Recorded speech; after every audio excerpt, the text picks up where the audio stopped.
Hey guys, welcome back. It's Monday, which means it's time to get some grammar work going around here. Hope you had a great weekend. At my house, it was pretty chill. We watched some football. My husband's big on fantasy football.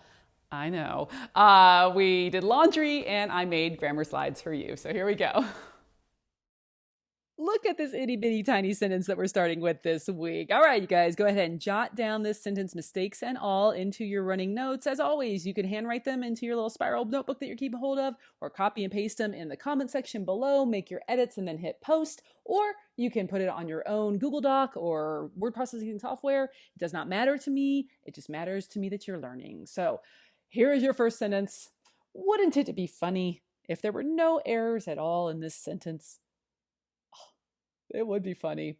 That's not true. Go ahead and hit pause, make your corrections, hit pause again, and I'll be here waiting to chat. All right, you guys, let's jump in. All right, you know there's going to be errors. It's Mugshot Monday. Come on now. All right, it's not April Fool's Day, although I wouldn't even do that to you on April Fool's Day. All right, we used the wrong there. Okay, we need the place. We mean the place or the location or the state of being, right? We don't mean the personal pronoun. So wouldn't it be funny if there were no errors at all? No errors means no errors. And again, I'm just going to try to keep you from being wordy. So let's go ahead and take out at all because it's just filler. And then, my friends, I did not give you a sentence. I gave you a question. Make sure you caught that question mark.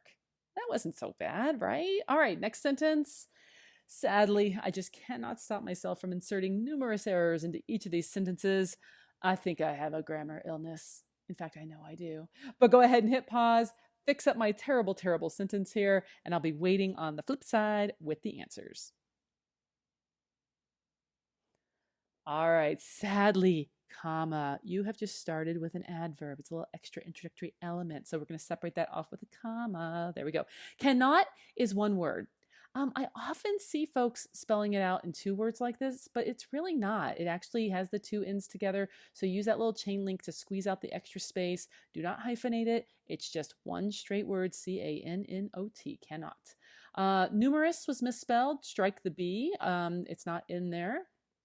Oh, and then of course, I have another run-on sentence. I've been hammering this one home. I'm hopeful that you're catching on now. We'll start to move on to some new grammar skills also. But you cannot join two complete thoughts with only a comma.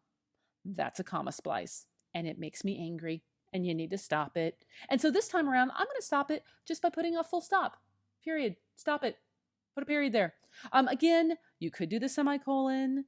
You could do a comma with a fanboy. Which one would we use? Let's see. Comma for I think I have a grammar illness. That just does not sound good. Don't do that. Just use the full stop like I put it there because that's what I think it should be. And then grammar was misspelled. Oh, the irony of misspelling grammar. There's a little cue there. Did you see that? You know, misspelling words that are already spelled correctly on a slide. That's some rookie mistake missing there. All right, you guys, that is it for this week. It went fast. I think we're getting faster and better as we go. All right, Mugshot 6 is done. I will see you on Wednesday for SAT level vocab work. Words on Wednesday coming at you.